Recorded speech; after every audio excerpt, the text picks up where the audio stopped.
Good morning, world. How you doing out there? I thought I was going to get up before all the noise happened, but I think it's still pretty quiet in here. I am going to read Moroni 9. I'm going to try to go ahead and get through Moroni as soon as I can, because I want to get into something else. But, you know, this has been good for me, because, like I said before, all I've done is study my whole life, seriously, as far as church goes.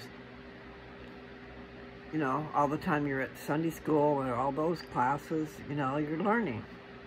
And every year we would take a different book, whether it be the Old Testament or the New Testament or the Book of Mormon, Pearl of Great Price, and Doctrine and Covenants. No, the Doctrine and Covenants. Well, the Book of Mormon, the Pearl of Great Price, and the Doctrine and Covenants comes from the Church of Jesus Christ of Latter-day Saints. The Old Testament and the New Testament were already there. You know, they came over from the Jews, okay? Stick of Judah, I think they call it. I'm not sure what they call the Book of Mormon. Stick of Joseph? I bet it is. Anyway, and the stick, I believe, is a scroll. Okay, you know, a history book. The old days, it was in a scroll. I'm guessing, I'm not positive, but I'm pretty sure that's like what it is. So maybe the history of Judah and the history of Joseph and their descendants, who knows? We all stem from that same God, our Father above, our Father in heaven, Jesus' Father. I mean, he is the Father of our spirits, okay? Including Jesus Christ and including Lucifer, our other brother. We're kind of all in this boat together, and the struggle is real. And I hate to think about how bad Satan is, because, you know, I always felt bad for him. You know, that's kind of weird, isn't it? But I consider him my brother, and I consider all the things he gave up and then went on a rampage about, you know, how stupid of him. However, it was necessary, so I don't know. I can't help the glare. It's from that stupid light above, but if I turn it off, it'll be all dark in here. One of these days, when I'm not doing this channel anymore, I might get a hold of the right equipment. But in the meantime, before I lose my voice, I'm going to read Moroni 9, okay?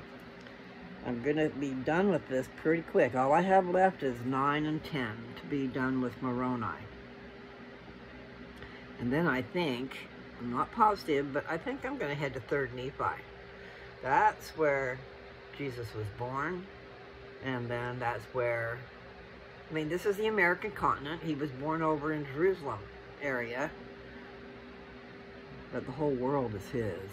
And all the people in it get visited by the Lord if they are worthy. And in some instances, maybe not worthy. I don't know. He had a job to do and he did it. And it wasn't just in Jerusalem. Okay? I'm not sure of the sequence.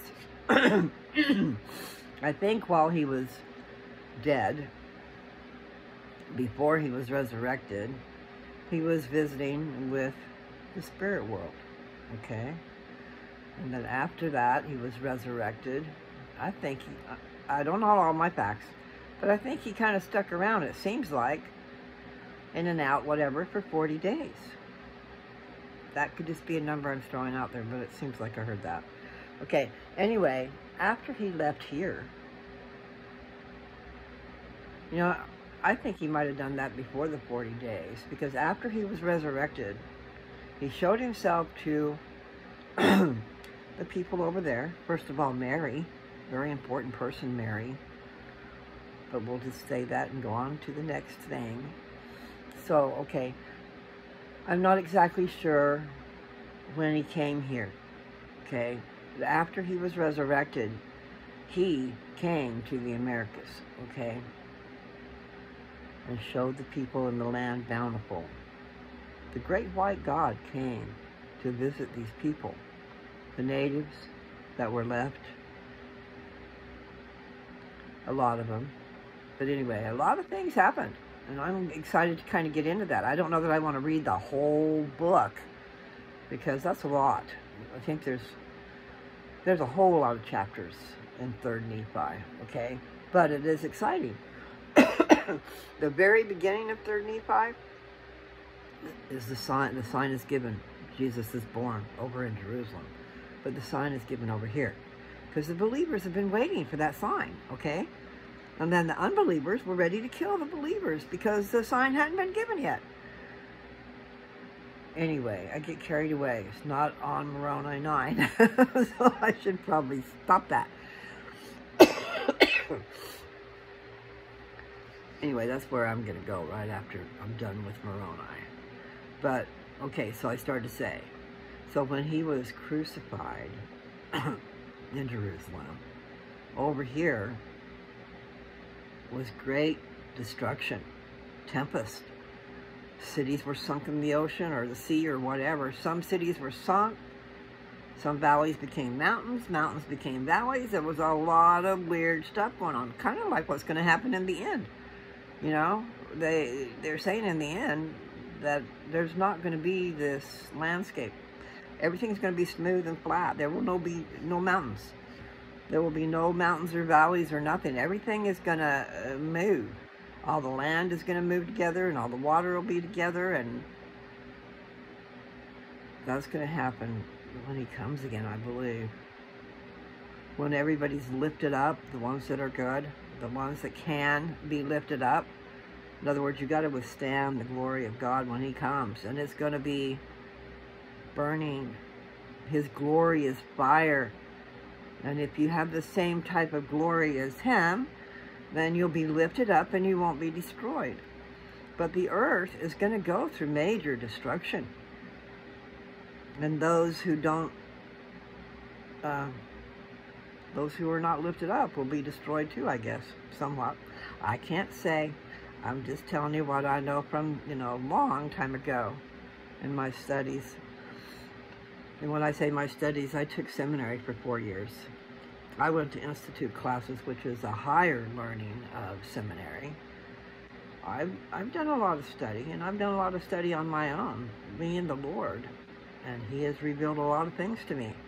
And you guys can think what you want, but revelation is there for all of us.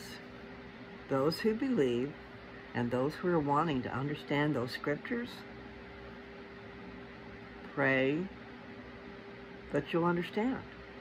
When you go to read your scriptures, if you really want to understand, you're not just doing it because someone told you to, but you're endeavoring to learn, then you need to have inspiration. You need help.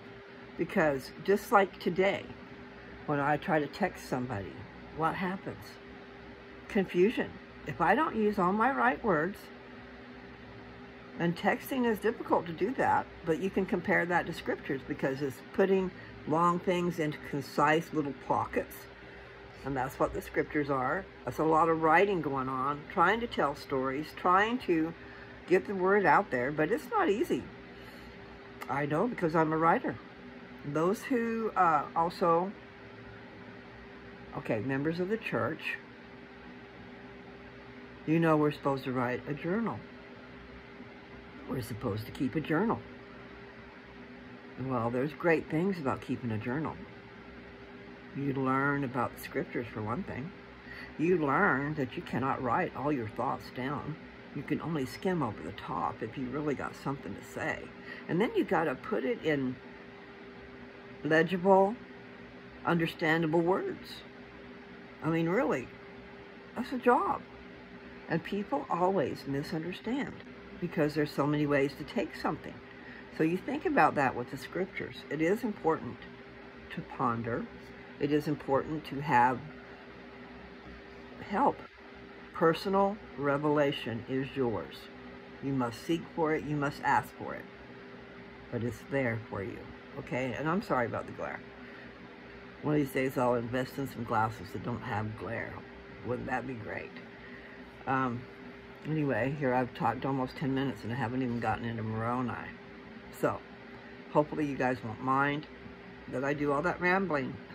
I'm a rambling person. Got my ramble on. I like to talk. I like to communicate. And you know what? I'm communicating with my own self, because I never know what's coming out of my head until it does. And then I hear it. Like I said, I have different ways of understanding and learning and doing things. And it's good to understand those things, because there's a lot of people hit with the same stick. That's an expression, you know. I don't want to describe it. So anyway, I'm just going to go ahead and start. Moroni 9. It is a letter from Mormon to Moroni. Okay, it says the second epistle of Mormon to his son Moroni, comprising chapter 9. Okay, so I'm just going to go ahead and start since I've rambled on so much. Okay, so here's the synopsis. Both the Nephites and the Lamanites are depraved and degenerate. They torture and murder each other. Mormon prays that grace and goodness may rest upon Moroni forever. And this is about AD 401. Okay? So this is Mormon talking to Moroni in a letter. And I'm sure Moroni read his dad's letters. Now, I wrote my daughter many letters, and she would not give me the satisfaction of reading them. Rotten little girl. I don't want to hear it, so I'm not going to read it. She always had her friends with her. She was never alone. She traveled in a pack. And I'm sure she did that on purpose, too. Mom can't say nothing when everybody's here. But you know what? Yes, Mom can. If you want to play by that book, you know, can't always be gracious to your children if they're avoiding confrontation. Not so good being a single mom, I'm telling you, people. That's another good reason for the church. You join the church, and everybody helps. I mean, you might not think it in the beginning, and things were different way back when I was young, because we were, I like to use the word immersed. I immerse myself into something. I mean, I get totally involved is what I mean. So, in the early days of the church, we were going to church all week long, okay? Twice on Sunday, once in the morning and once at night. And then, what was it? Mutual would be Wednesday. Primary would be a different day. There was always something going on. Things for the Boy Scouts, things for the girls. You know, and you got all different ages of people. You join the church and you bring your family in, and you have 3, 4, 5, 6 kids, and they're all different ages. Well, they're all going to different classes. They're all having different activities. There's camp in the summer. There's dances, especially in Utah. I mean, there was a dance every Friday somewhere because there were so many churches. Wonderful, wonderful. Seriously, wonderful thing. I lived in Salt Lake Valley. I lived in Sandy when I was a young thing in high school. But back then, you know, when the dances were going on, it's just neat that all the people of the church, if you're gathered in together and you're in an area, then you can all participate in all these different things. I mean, I was in a dance festival once. That was a big deal. And then I was in a road show where I was up on stage. But I was a young thing then, you know, in my teenage years. But the dances, I mean, it's just a great way to communicate and get to know people of a like mind. So when you do go to get married, you have fallen in love with someone who has the same background, the same beliefs. You're not going to struggle. All you people out there, and I am guilty, go out there and marry somebody that's not of your religion, that does not care about your religion. It is hell. If your religion is important to you and your companion, then you what do you have? Because there's this struggle all the time, and one of you has to give up. And it's usually the woman who's in the church that gives her beliefs up for this idiot that she marries. You know, we pay a heavy price not marrying somebody that believes the same way we do.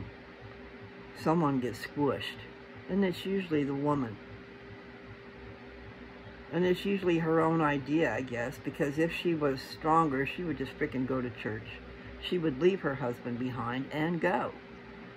Go and live her life. I mean, you can come home and be with your husband and be in your life, but if they degrade your religion, you know, the hell with them.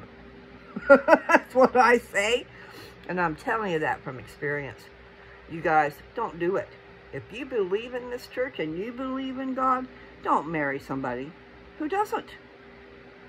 You will pay a heavy price, just like that other heavy price I've talked about. There are a lot of heavy prices we pay living in this world, making these decisions, you know, that we aren't aware of, how important they are. All we know is, oh my, I love that guy. I got to be with that guy all the time. That changes people. It's not cool. It is not cool to be with someone who doesn't believe like you do, who doesn't treasure the gospel, because it is something to be treasured. But see, we live through life and we don't know it. We do not know until it's over, or almost over, what we have had in our hands and what we have done to destroy it. I hate these glasses. And I didn't realize I was going to talk so much right. I have them off. So I'm probably going to get in trouble now. Someone's going to get on here and they're going to want to, I just wanted to hear Moroni 9. And that girl is talking and talking and talking. And yes, I'm a girl. I'm a girl. I'm a woman. I'm a lady. I'm a daughter of God. I'm a possessor of knowledge. I'm a great possessor of knowledge. You cannot judge another book by its cover. You do not know is what's under that cover. There's a whole lot of me, or a whole lot in me, that people don't know. And unless you tell them, they are never going to know.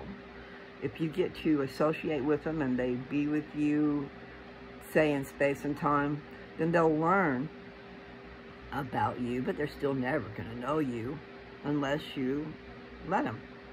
And unless they endeavor, because who cares? A lot of people do not care. All they care about is themselves. It's like, you know, so I know I'm probably falling on deaf ears, but I hope there's some of you out there that enjoy tripping with my little brain, okay? You never know where it's going to go. There are precious things in me, and there are mean things in me. There are memories, you know, memories. There are experiences. They all affect us. And at any given time, all you gotta do is bring up a subject, and there I'll go. I mean, it's hidden way down deep inside my brain, and I don't ever think about it. But boy, all you gotta do is bring it out to the light. And the same passion, that same passion and anger and whatever was in me at the time comes out. And I never realized, you know, until it does. My mother used to, like somebody says, trip your trigger. My mother used to make me so angry all the time. She was a stimulant. And she reaped her reward, let me tell you. Do you know what I mean by that? You open up a can of worms and you talk to somebody who feels a certain way about something, well, they're going to let you have it. and then all of a sudden you're the one that's at fault. Why aren't you remembering that? Well, you brought it up. I was fine until you brought it up. So that's just a little tidbit, you know. If you don't want anger in someone, then don't trip their trigger, especially if you know what's going to do it. You're asking for trouble. Now, that just brought something to my memory. Speaking of mothers and daughters, I remember picking on my daughter. But I picked on her out of, it wasn't a mean picking on. I'm not saying my words right. But I would know that something was going to affect her. and I would tease her. And she'd get pissed. And I guess it's not funny, but I did the same thing with my mom. Anyway, my point in that is, if you know something's going to cause trouble, then maybe you should let it be. Skit around it, you know. Don't bring it up. Don't be a needle that's poking. You know, I would do that. It wasn't a mean type of thing, but I would do that, and what I'm trying to say is the next thing you know, I had opened a can of worms. And it was not good. So it's best to kind of not do that, you know. And that's just a little memory I had, because I know I had trouble with my mother. Oh my God. And I'm very passionate, very passionate. So out come these things, you know, and out come this tone, the tone of my voice. Disdain, I told you guys about disdain.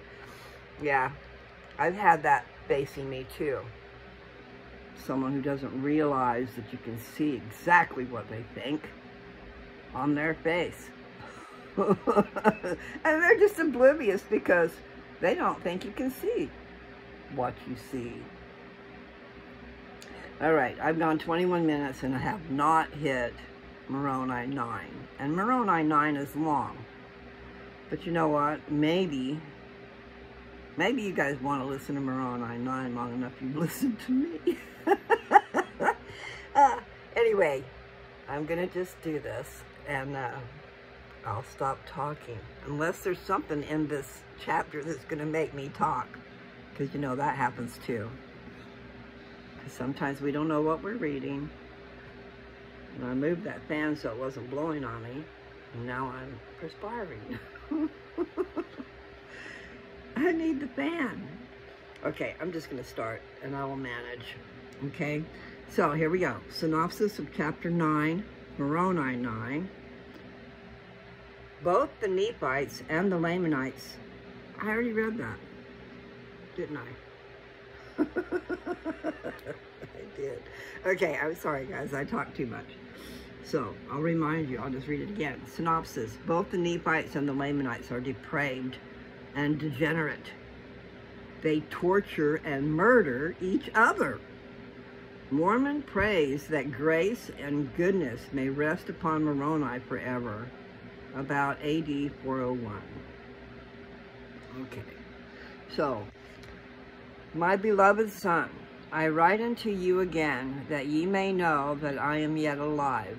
But I write somewhat of that which is grievous. Okay.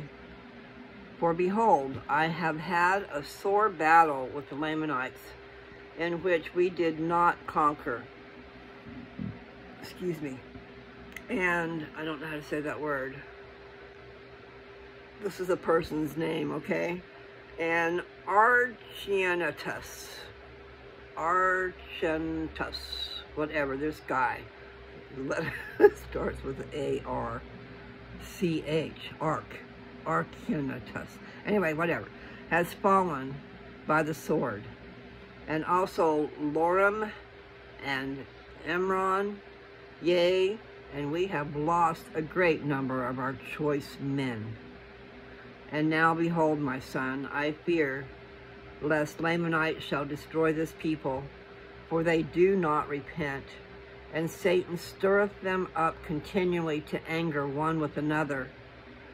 Behold, I am laboring with them continually, and when I speak the word of God with sharpness, they tremble and anger against me. And when I use no sharpness, they harden their hearts against it. Wherefore I fear lest the Spirit of the Lord have ceased striving with them. For so exceedingly do they anger, that it seemeth me that they have no fear of death, and they have lost their love one towards another, and they thirst after blood and revenge continually. And now, my beloved son, notwithstanding their hardness, let us labor diligently, for if we should cease to labor, we should be brought under condemnation. For we have a labor to perform, whilst in this tabernacle of clay, that we may conquer the enemy of all righteousness and rest our souls in the kingdom of God. And now I write somewhat concerning the sufferings of this people, for according to the knowledge which I have received from Moroni, behold, the Lamanites have many prisoners, which they took from the tower of Sherazah. And they were men, women, and children. And the husbands and fathers of those women and children they have slain, and they feed the women upon the flesh of their husbands, and the children upon the flesh of their fathers, and no water save a little do they give unto them. God, that's horrible. Okay. And notwithstanding this great abomination of the Lamanites, it doth not exceed that of our people in Moroni.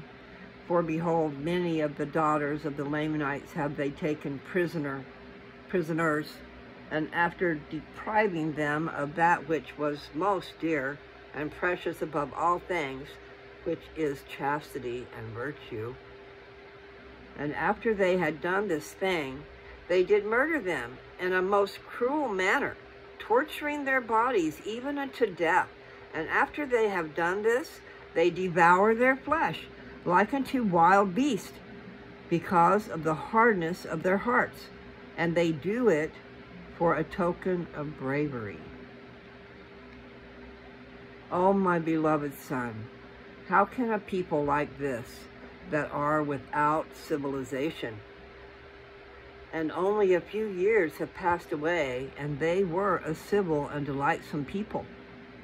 But, O my son, how can a people like this, whose delight is so much abomination, how can we expect that God will stay his hand in judgment against us? Behold, my heart cries, woe unto this people. Come out in judgment, O God, and hide their sins and wickedness and abominations from before thy face. And again, my son, there are many widows and their daughters who remain in Sherazah, and that part of the provisions which the Lamanites did not carry away, behold, the army of Zenephi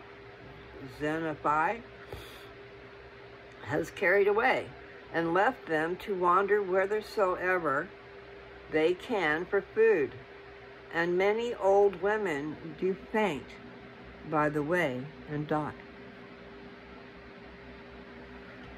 And the army which is with me is weak, and the armies of the Lamanites are betwixt Sherazah and me, and as many as have fled to the army of Aaron have fallen victims to their awful brutality. Oh, the depravity of this. Okay, I'm putting words in now. I'm going to stop. Oh, the depravity of my people. Pravity. They are without order and without mercy. Behold, I am but a man, and I have but the strength of a man, and I cannot any longer enforce my commands. And they have become strong in their perversion, and they are alike brutal, sparing none, neither old nor young, and they delight in everything save that which is good. And the suffering of our women and our children upon all the face of this land doth exceed everything. Yea, tongue cannot tell, neither can it be written. That is so terrible. And now, my son, I dwell no longer upon this horrible scene. Behold, thou knowest the wickedness of this people. Thou knowest that they are without principle and past feeling, and their wickedness doth exceed that of the Lamanites. Behold, my son, I cannot command... let's stop. Behold, my son, I cannot recommend them unto God, lest he should smite me. But behold, my son, I recommend thee unto God. I trust in Christ that thou wilt be saved, and I pray unto God that he will spare thy life to witness the return of his people unto him, or their utter destruction. For I know that they must perish, even they, For I know that they must perish, except they repent and return unto him. And if they perish, it will be like unto the Jaredites, because of the willfulness of their hearts, seeking for blood and revenge. And if it so be that they perish, we know that many of our brethren have deserted over unto the Lamanites, and many more will also desert over unto them. Wherefore, write somewhat a few things, if thou art spared. And and I shall perish and not see thee, but I trust that I may see thee soon. For I have sacred records that I would deliver up unto thee. My son, be faithful in Christ, and may not the things which I have written grieve thee, to weigh thee down unto death, but may Christ lift thee up, and may this it's hard.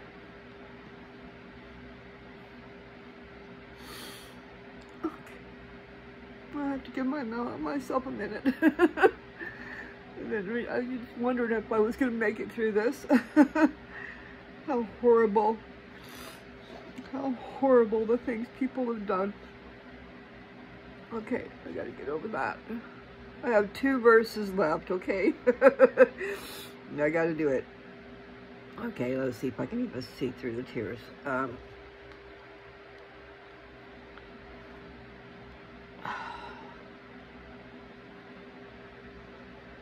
right, let's start at 25.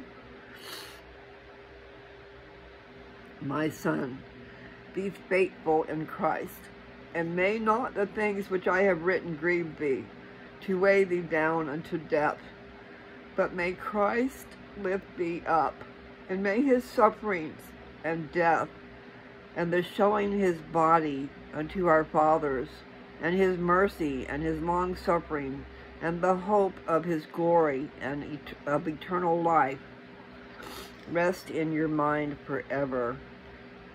I'm sorry, I can't see. Oh. I didn't mean to cry, guys. I didn't know that was going to happen. So I just got through 25. One more verse, okay? And may the grace of God the Father, whose throne is high in the heavens, and our Lord Jesus Christ, who sitteth on the right hand of his power, until all things shall become subject unto him, be and abide with you forever. Amen.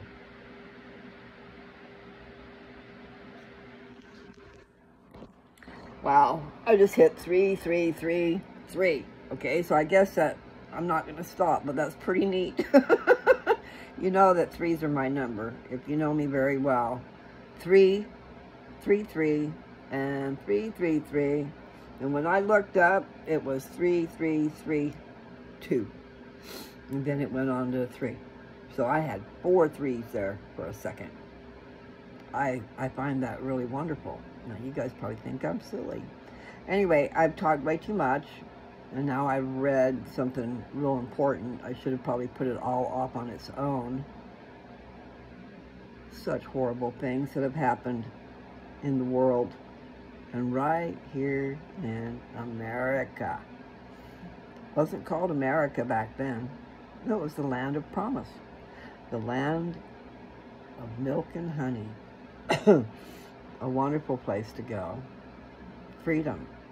Freedom from oppression. But look what we're doing to it. You know, and if you read through the Book of Mormon, you find out it don't take very many years. Like he just said, of depravity. You know, you got to keep a check on things, because otherwise Satan has his way. And he's out there having his way abundantly. People are thinking that he's their God, you know? Sad tale, guys. Satan is a liar. He will draw you in, make you think everything's cool, and then he'll slay you too. You mean nothing to him. You're someone to conquer. Someone to bring to his side and away from God. So yeah, you guys let him have his way with you, and you're going to be way sorry. In the end, you're going to be so sorry. So get it together. You know, I'm going to tell you the little story. You ever hear about the tree of life? It's a big deal. I'm pretty sure it's in the Bible too. But in the very first part of the Book of Mormon, Lehi has a dream. He has a dream of the tree of life. And he's in darkness, and he's walking along a path. Now, this is from my memory, so I don't have everything exact, you know. But it's right there in the beginning of the Book of Mormon where you can go read it yourself. And maybe that's what I'll read. There's so many things I want to read, I'll never get it done. So what was the point? Okay. This is a vision, okay? It's a vision. So over here on the left, this is humongous, spacious building. And there's people all over in this building. And it's darkness. And they're laughing and mocking the people that are walking along the straight and narrow path, okay? There's a path. And alongside of that path is an iron rod. Hold to the rod, the iron rod. It is the word of God, and it will safely guide you through, okay? You go down that path, and then you pass that spacious building, and there off in the distance is the tree of life. And the fruit thereof is delicious, beyond compare. And that's the gospel. All those people in that spacious building, they just think you're silly. You know, because they're lost in their frickin' heads. And they just start laughing and mocking and all that stuff. But you guys that know better, hold on to that rod, which is the word of God, which is your scriptures. And it'll safely guide you through. You want to get to that tree of life. You want to partake of that beautiful, wonderful fruit. And you don't want anything to stop you from getting there. But the problem is, once you're under the snare of that lifestyle, it's real hard to get out. And if you stay there long enough, you're going to realize you should have never been there in the first place. It's not a great place to be. I've been on the wrong side of things. I've experienced things, I've observed things, and I have lived through things myself. I've had a lot of things happen to me weren't good, but I put myself out there. Doesn't mean I deserved what happened, but you need to pay attention and stay away from things. You know, we don't need to experience everything in order to experience what we need to. And I think probably I should leave it at that, but there are some really bad things out there. There are things that can happen to you and you can be totally innocent, but you put yourself where you were at. And I'm not saying I deserved what I got. At all. I did not. But you know, not everybody out there has the same beliefs we do, nor do they care. They only care about themselves. And especially at a certain time in life, when everybody was out there willy-nilly, like I said, willy-nilly. I'd go to a bar, and then after the bar closes, you don't want to go home. You're at that point where you want to stay up all night. So you go somewhere else. I've been in a house full of people where they were dividing up to who was going to have sex with who. Sounds a little crazy, but all they cared about was having sex, okay? They really didn't care about anything else. I'm just saying, I've been around, I've seen, I've experienced, and it has not been pretty. So the appearance of fun, the appearance of happiness is not always true. It's an appearance, okay? It's a horrible thing, the things that are going on in the world. And if you can keep yourself from it, all the better. All the better. In the end, you don't need that. You don't need those particular experiences to learn and grow. I know the difference. I know the difference in a lot of things. But happiness, even in the darkest of times, happiness can be found if one but remembers to turn on the light. Now, Dumbledore said that, but guess what? He got that from me, and he don't even know it. Years and years and years ago, I went around sharing my papers with everybody, and I went to the bar every night. I mean, every night, Monday through Friday at least, Saturday too, so Monday, whatever, every night. Because I was living with Mom and Dad, and when my daughter went to bed at night, then I felt I was free to leave. Well, I probably shouldn't have.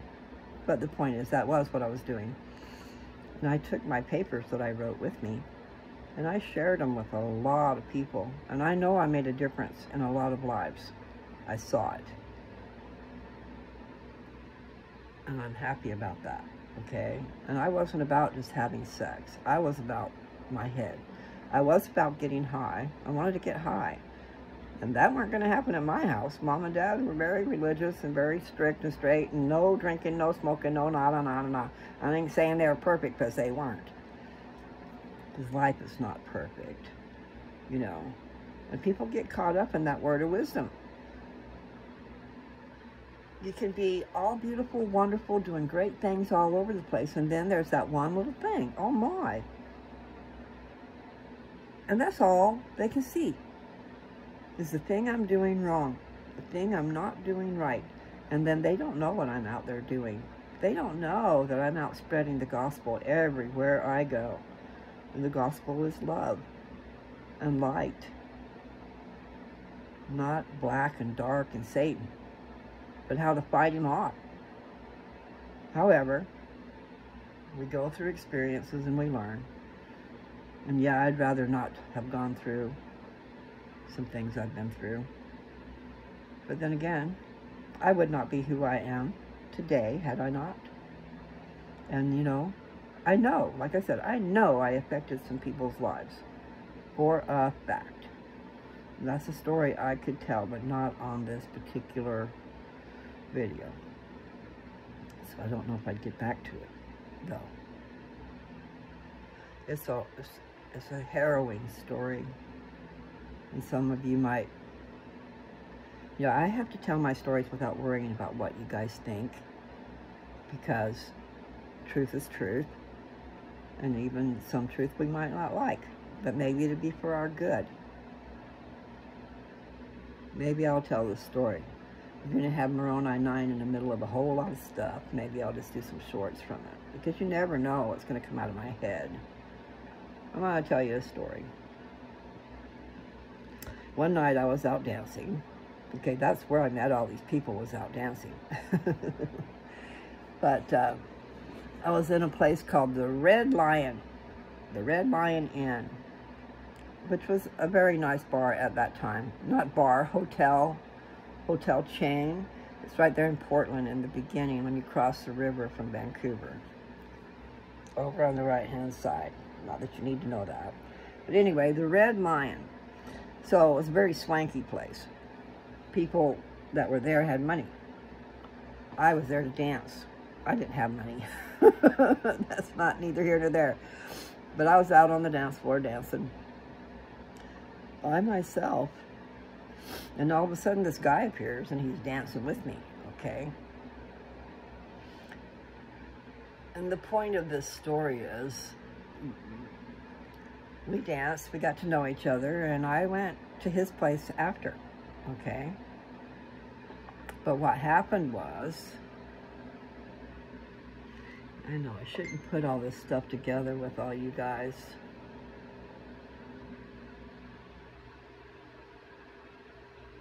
Just got interrupted with a message.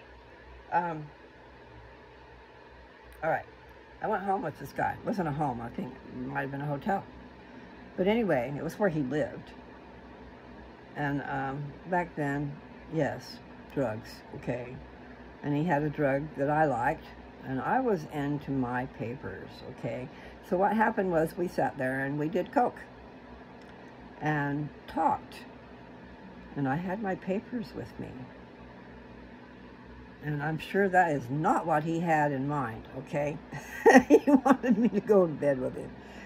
But we talked and talked and talked, and I shared my papers with him. And I learned something so grievous, so horrible.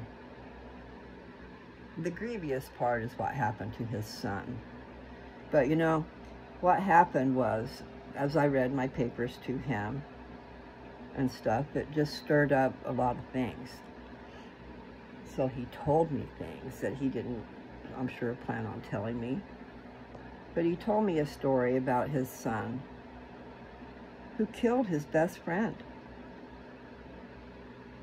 Now, I knew someone else who killed their best friend. And it had to do with the drugs. And it wasn't out of anger. You see, I wanted to switch to a whole different story. Oh my goodness. I need to write that down. I have to tell you guys about Merle Spino. One of my many people, menfolk. Anyway, let's get back to this other story. So this guy had killed his best friend. And see, the guy that I was talking to was real big in his, I want to use the word kingpin. Nevertheless, he was big time in his business of probably cocaine and other drugs. And you don't want anybody bringing trouble to your house when you are the one taking care of business. And I know that one too. So the point is, here he is, his son has now murdered his son's best friend. And what happens? His son goes to jail for murder. His son, and he would not have anything to do with his son. How dare you bring anything to my house? You know, no trouble here, because I got my things going on. Well, anyway, before I got done with that guy, reading my papers and telling him things, you know, he told me, I mean, because what happened was his son went to prison, and he had nothing to do with his son ever again. And I told him, I says, can you imagine the devastation of waking up from this drug-infested whatever? Your mind is under the influence of this drug, okay? And things are not quite real. My hair looks weird. Reality has changed because of the drug that's in your system, okay? So, his son has killed his best friend. Can you imagine waking up to that from your drug-induced whatever? And then you go and you killed your best friend and you've lost your dad, and you have nobody to support you, nobody to feel any empathy for you, nothing. Anyway, I told him, I says, can you imagine how your son must feel? He didn't mean to kill his best friend. He didn't mean to do that. And then he's lost you too, and his whole world has gone crazy because of drug-induced, okay? So anyway, he promised me that he was going to get a hold of his son. He was going to do something about rectifying that particular part of the situation. Because, you know, it could happen to any of us. It has happened many times, I believe. I mean, that Merle Spino I just mentioned, his name, same thing. Someone killed him. And you know why? And I know this from a vision. I had visions. I used to have them a lot more. I don't have them now so much. I gotta get better. In other words, I don't dream very much anymore. There might be dreams going on, but I'm not aware of them. But the point is, I had a dream about Merle Spino. And it was at least 6 months after we had been together, or maybe it was longer than that. I just had a dream, and it was the weirdest dream. I was in a bar. I looked up on the, they have a TV playing up in the corner. I looked up and there was this TV and it was talking about an Indian who had been stabbed to death. And that was in my dream, okay? And I was not with this guy. And I don't know how I found out. But that dream was true. He was stabbed to death. And here's what happened. He was with his buddy. They were out fishing. And I'm sure drunken. And maybe under the influence of drugs. I really don't know. But I assume so because of what happened. I heard, and maybe it was in my dream, that Merle Spino said to his friend something about wondering what it was like to be stabbed to death. And then his friend showed him what it was like to be stabbed to death. And there he's gone. He's gone from this life because of that, okay? And I don't know if you guys understand about visions and dreams and things, but some people do have dreams that tell them things. My mother did.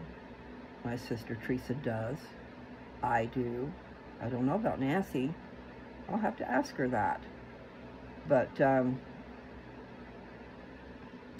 God is with us. But, he doesn't stay with us all the time. And God, yes, everybody says God's in charge. But he's also letting Satan have his way. You have to come up from the fall. You have to fight off temptation. You have to fight off the natural man. And when it says natural man, they ain't talking about men. They are talking about human. The natural man is carnal. And we have to fight that. We have to be better than that. It is a struggle. It's a major struggle.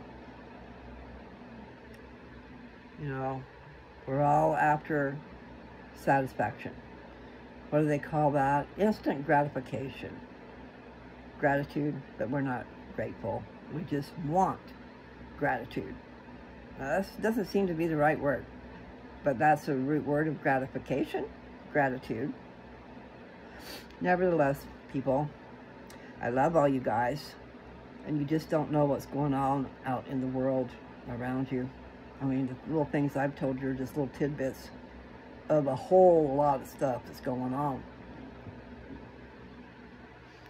Yes, it's been many, many, many, many years since I was in that part of my life, because my daughter was 2, okay?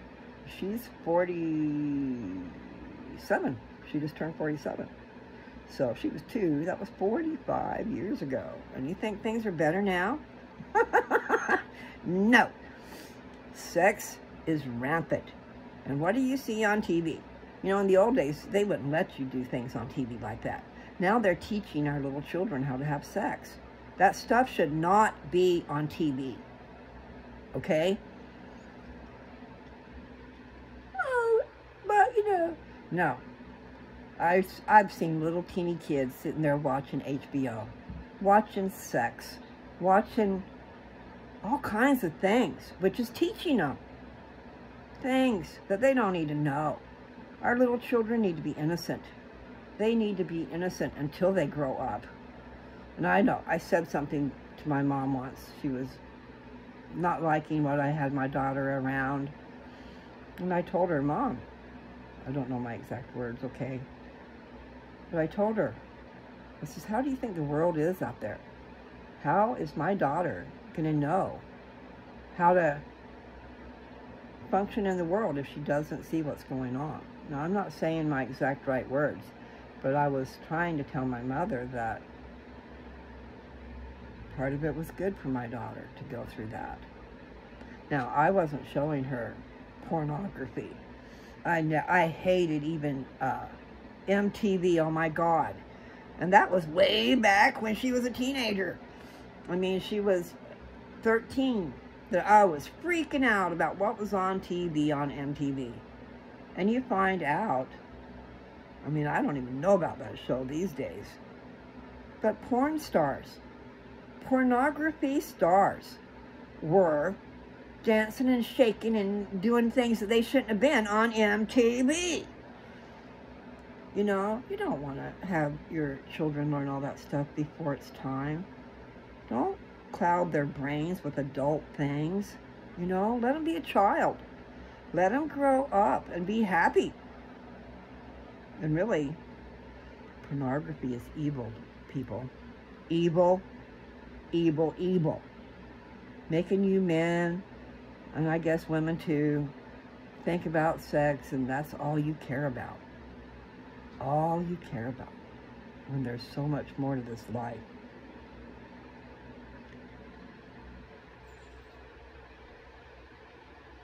I wish for the world to not be so evil. And I wish, really, that we could stop this. You know, you got people doing things that aren't right, okay? Yeah, you don't want them doing drugs. And yeah, you don't want them doing marijuana. Oh my God. You know, how rude of you to even think that you should control everybody else in the world. It's not going to help. Because what's happening is, you are fighting a battle that you can't win. So what you've done is you've got people doing things you don't like, you don't understand, and then you cause more trouble because you're not going to win. So you stick your little battle in there and we all pay the price, okay?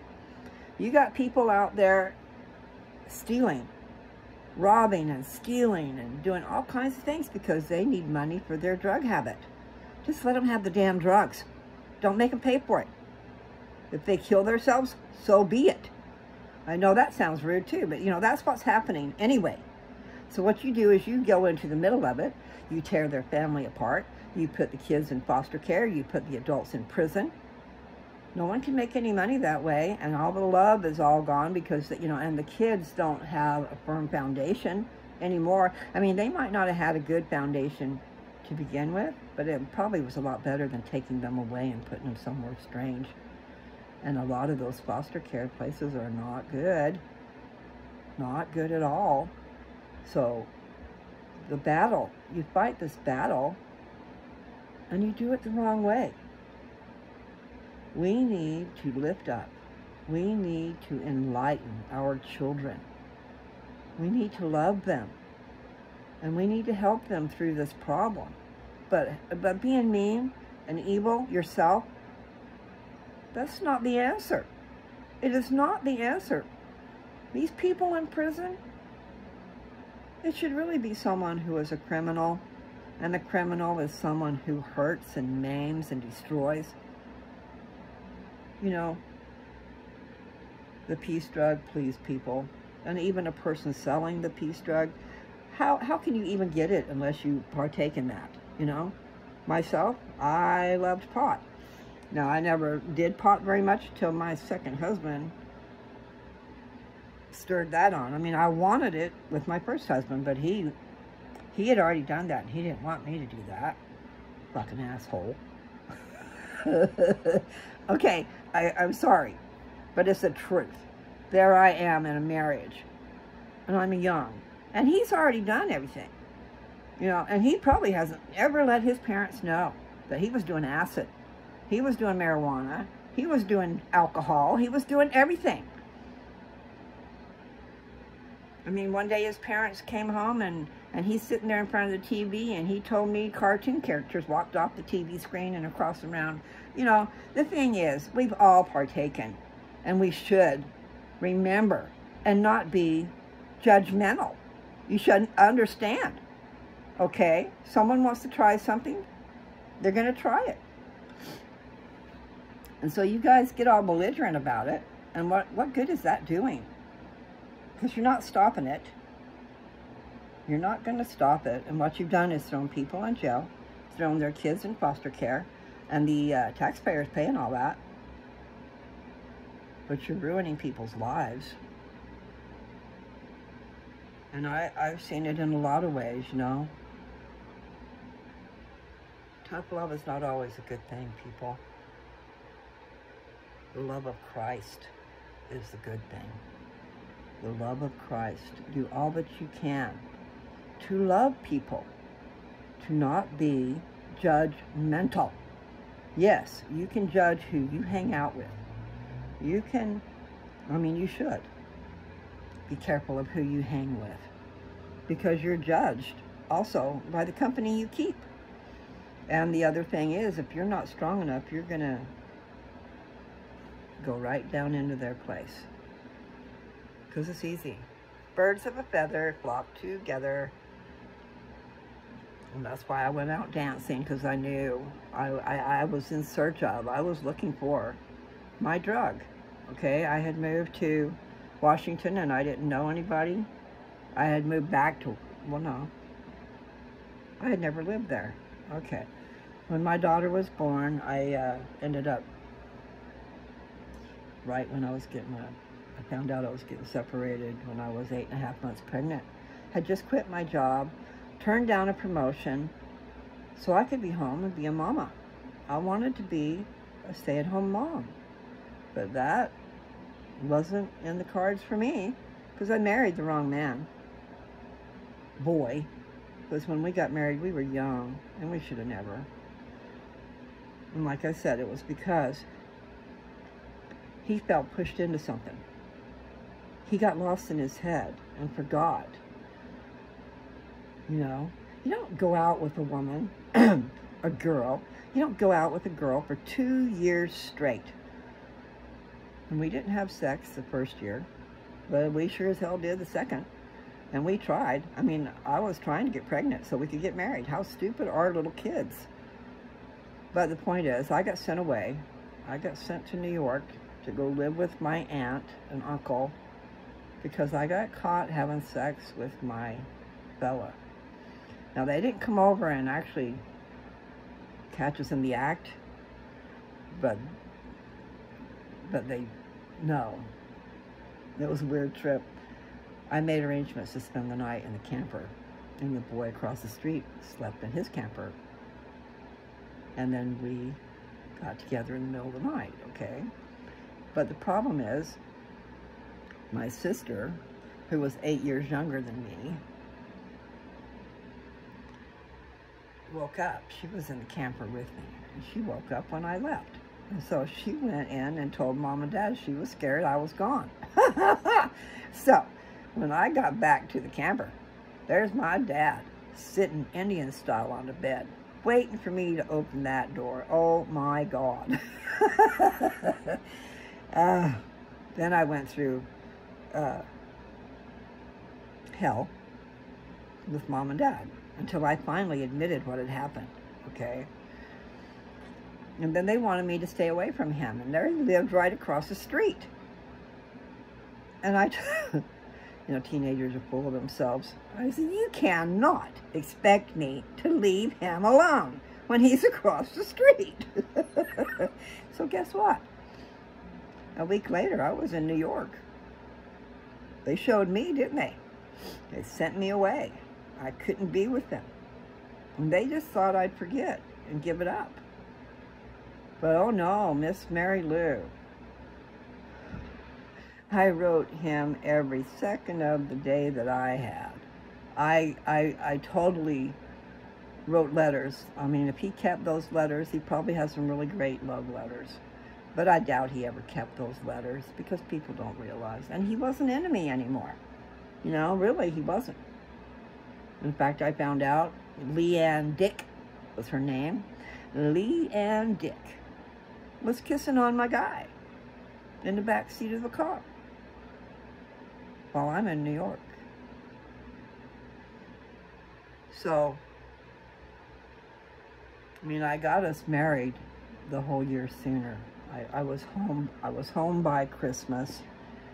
So the first part of that year I spent going to school in New York. So there were things going on, but in his ballpark, I turned down all kinds of things in New York that I could have had. I could have had a wonderful, beautiful, wealthy life, and I gave it up for that frickin' jerk face across the street.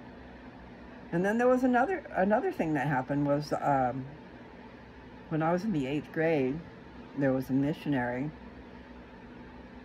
that came to our place, He was in our branch, and my dad was branch president, so we knew everybody in the branch.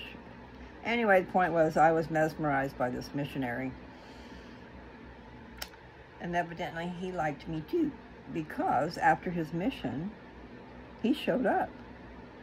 By then, see, that was in North Carolina when he was on the mission. That's where we lived. But then we moved to Salt Lake Valley. And that's when I met the guy across the street. Anyway, here comes this guy to see me, okay, after his mission. And I'm already involved with the guy across the street. And his sister is my best friend.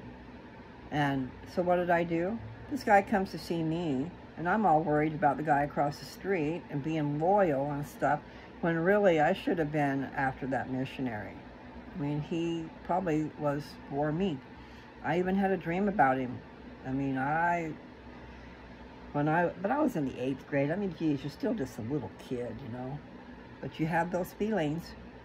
But the point is, I set him up with the guy across the street's sister. He comes to see me, and I set him up with somebody else. How stupid was that?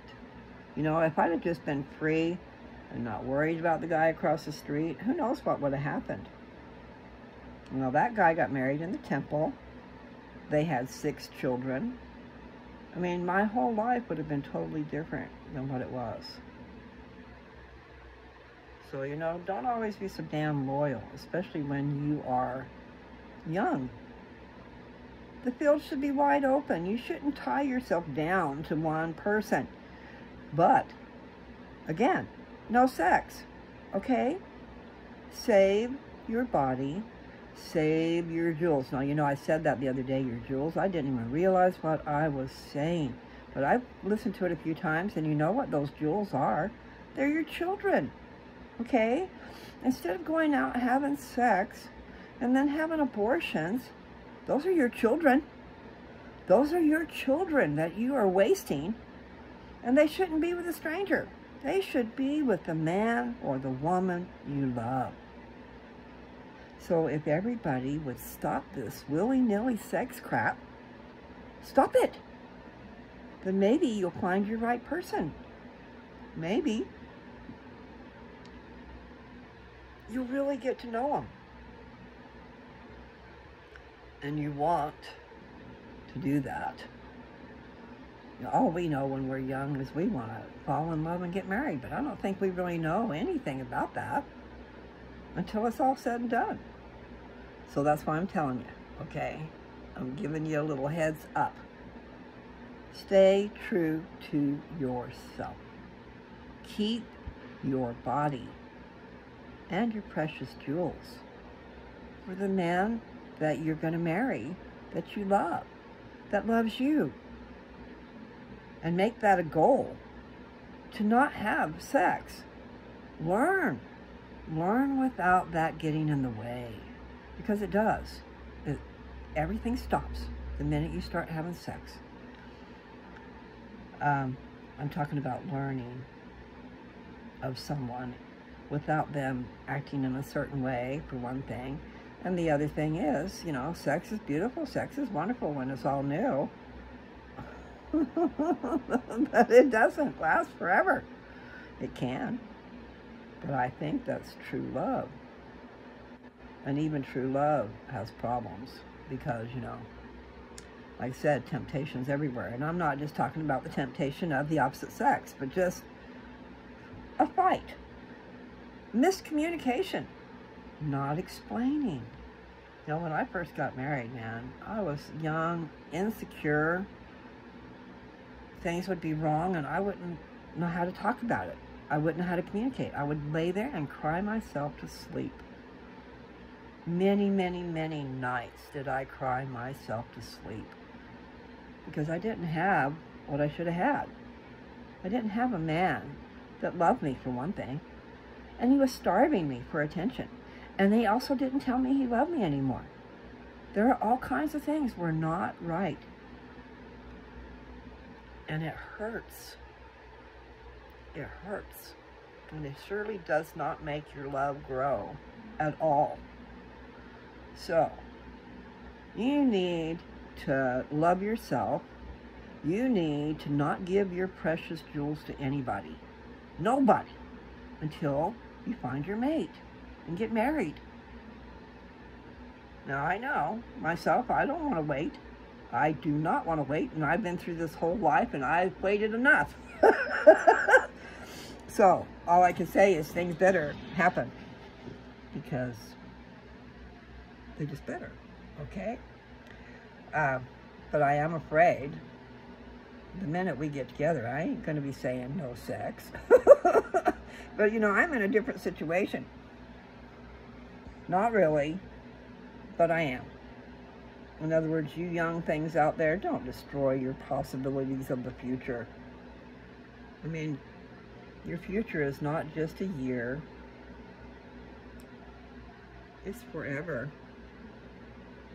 All you people trying to live forever, you are going to live forever.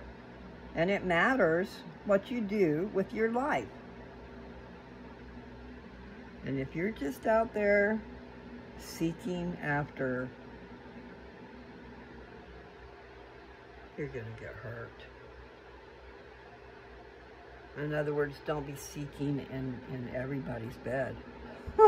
And guess what?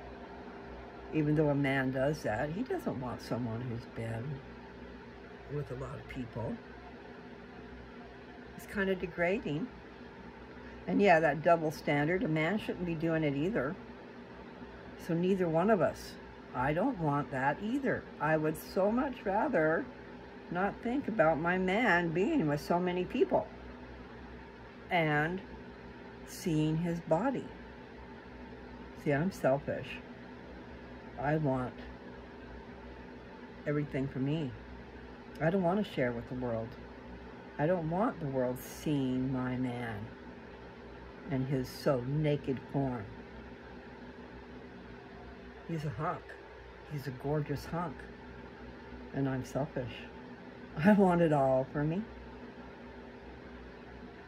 And I think that is the way it's supposed to be, guys. So now that I've talked for over an hour, I guess I'll stop. Just know that I love all you guys. I really do, or I wouldn't bother. I wouldn't bother. I just go about my own life willy-nilly. You know, even when you're 69, sex is important. Love is important. Things of the heart. Things of the mind. Hopefully, we will be entwined. I need to write some poetry, because that's the truth of it all. I want to be entwined, totally entwined with my man. And I want to have the same goals and the same feelings and the same love for each other. That's what it takes. I was ruined. I was ruined for a long time. And some might say I'm still ruined, because I definitely have my opinions. But they come from somewhere, guys. I've learned a lot in this life. I'm not ready to quit learning. And I'm not ready to die. I'm ready to stick around. You know, my naturopath said, what if I told you you could live to be 98? You know? She says, I tell people that, and a lot of them don't want to live to be 98 because you're going to lose your mind. You're going to lose your marbles. You can lose your physical being, all those things, unless you take good care of yourself. But that was her point. I mean, my consultation with her was really great. And at the end, basically, we need a purpose in life. And the people who had stage 4 cancer that they released and said, you know, good luck. They got you to that point. Well, they made you worse by that point. But the point is, they released them. There's no more we can do for you. Well, you didn't do anything for them in the first frickin' place. You made them sicker. Unless the cancer was so horribly bad, because I did see She showed me a picture of someone's x-ray that was covered in cancer, okay? And then she showed me the x-ray after the chemotherapy. Well, in that situation, yeah, it was a good thing. The cancer was mostly gone. And it would not have been. It would have ate her alive in no time flat. So, there are cases when that's a good thing. But what was the point? The point was those people with stage 4 cancer, there were several that survived because they found a purpose in life. They found something to get excited about. You know, don't let cancer get you down. Don't let it win. And what I'm trying to say is getting the diagnosis, believing and becoming the diagnosis, taking the medicines that they give you that are killing you, but being in that mental state where you know you're going to die. And so what do? You die. Get out of it. You know, first of all, find the Lord. Find your purpose in life. Do the best you can with what life you got left. But the important thing is to learn of God, to learn of your existence. Why are you here? Where are you going? What is the point of it all? Well, there is a point. There's a big old point, okay? We want to become like our Father and our Mother in heaven. You know, the eventual outcome is we want to become like God. And that is a possibility. You need to put it in your little brain that it is a possibility, because that is what is supposed to be happening. We are supposed to be learning and growing, and this knowledge is going to go with us when we leave. And then we're going to come back in the millennium and live another existence. But I'm positive, I guess I need to pray a lot about that, but I am positive that we're going to have all of our memories when we go through the millennium. We're going to know about our pre-existence. We're going to know about this existence, and we're going to go fully armed into the to the millennium, where we're going to learn some more. And things are going to be wonderful because semi-immortal, no disease, no pain. Heartbreak, I don't know. I don't know if heartbreak's going to come into play. You know, there's a lot to learn and a lot to do, and life does not end with death. So remember that, okay? Your life has a purpose, and it's going into the next life with you. So you might want to be careful what you be doing. Don't think it's, you know, eat, drink, and be merry, for tomorrow we die. You don't die. You lay down your body, but you continue on. And the life you live here has a direct bearing on where you're going. Okay? I'm going to stop. I know. I'm at 1 hour and 18 minutes. I can talk and talk and talk. And I know I should just read the scriptures and not talk, because someone might say, I just want to listen to Moroni 9. I should probably go through there and find out where I start reading Moroni 9, because it doesn't take up this much space. But there are interesting things, I'm sure, that I've told you. I've got so many things I could share, but some things it's better I don't. I don't even want to remember them. But the one, I mean, I shared 2 things with you about murder. Like someone who's innocent, but not because they took the drug. But they're innocent. They would have never killed their friend. It was a matter of power of suggestion. It was the influence of the drug on the brain. Oh, well, let me just show you what it's like to be stabbed to death.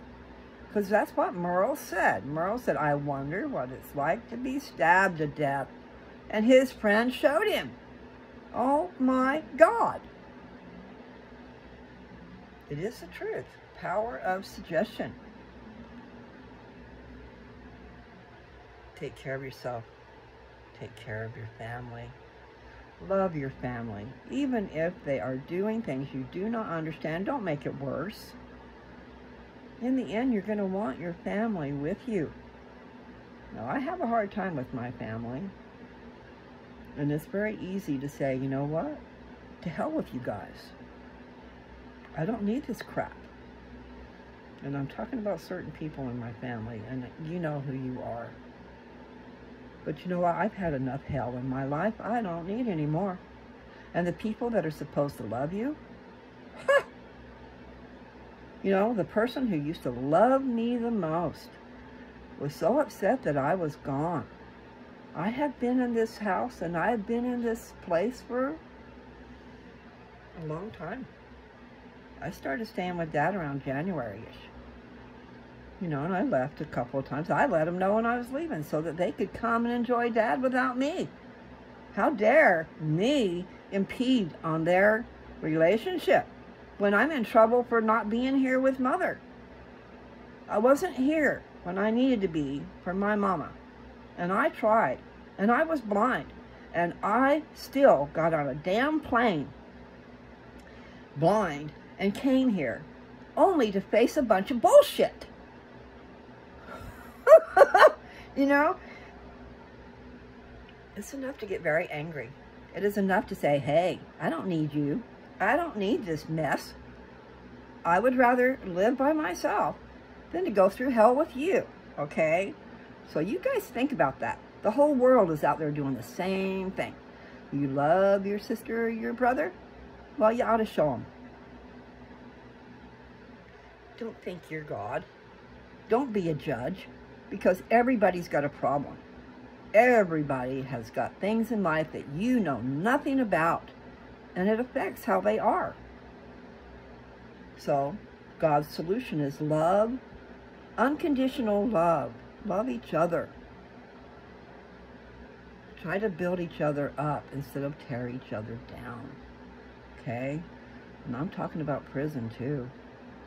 Prison is not the answer for a lot of things. Prison is the answer for a murderer, a rapist, a thief, someone who's out causing maliciousness all the time, hurting people. Those are the ones who live or should be in prison. You know, we might want to switch things around and let those peaceable, pot-smoking people out of jail. Ha! How stupid are you guys? You know, let's put them in prison. Because they're doing something we don't like and we don't understand. So we're going to go put them in this room where hell exists. You think they're going to be built up and happier and more ready for society once you put them in that? Oh yeah, let's put them in that and let them stay there 10 years. And oh, you get out for good behavior. Well, the next thing you know, they're right back in there. It's because. Why? You know why. I don't have to tell you why. But my point is, the peace drug, come on people, it is. If you would let everybody have it that wants it, and if you would not charge a bloody damn fortune, just let them have it. You know, let them grow their own. Let them get it from a friend or whatever. Let go back to the old days instead of this. You know, legalization of marijuana is not supposed to be legalization so that someone can reap all the rewards.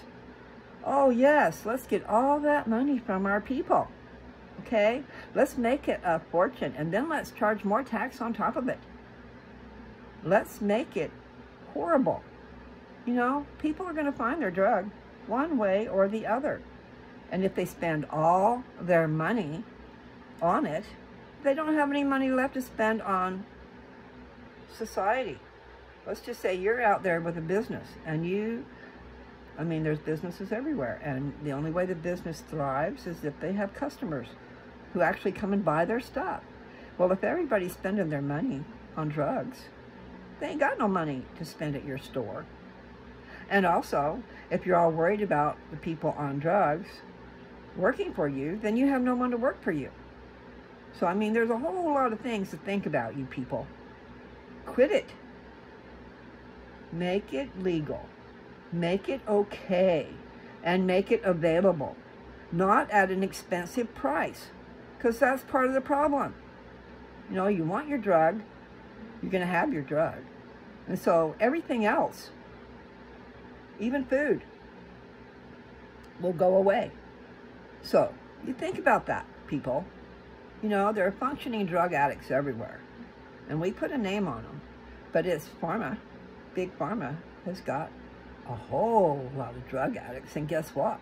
They get you to a point where the drug you need costs a bloody fortune. And there you are. What is your choice? You got to have the money for the drug or die. That's what's going on. You guys think about it. Marijuana is God's drug.